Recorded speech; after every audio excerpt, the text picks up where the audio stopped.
Prenons l'exemple d'un homme qui, risquant sa propre vie, s'interpose pour en préserver une autre. Il pourra même mourir de cette noble et courageuse intention. On dira quelle bravoure, quel acte désintéressé. Il s'est oublié lui-même. Mais n'y a-t-il vraiment eu aucun accroissement, volontaire ou non, pour lui, aucune gratification ou complément d'être? Si évidemment il est passé à un degré d'héroïsme plus fort qu'auparavant, il s'est produit en lui comme un enrichissement personnel qui témoigne que, quelle que soit la valeur et la beauté de cet acte, celui-ci n'était pas totalement désintéressé. En langage courant, désintéressé signifie généreux, en mettant la priorité sur autrui, plutôt que sur soi-même. Mais il ne faut pas négliger cette évidence que soi-même est transformé par un acte de ce genre-là. Et le mot qui surgira à l'esprit pour désigner un acte semblable.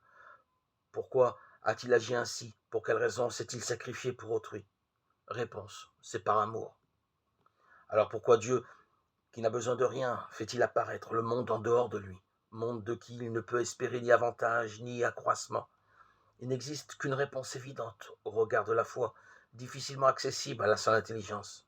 Dieu a créé par amour, exclusivement par amour, et pour y révéler son amour. La création témoigne donc que son auteur est l'amour. Cette affirmation de foi que seule une sagesse humble et éclairée peut rejoindre, de façon toujours relative, ne se veut cependant pas explicative rationnellement. Elle ne dispense pas du mystère et n'est paradoxalement pas une solution de facilité ou d'abnégation de l'intelligence. Si Dieu crée par amour, alors surgissent des interrogations fondamentales qui n'existaient pas lorsque n'était pas connue cette notion de Dieu créateur.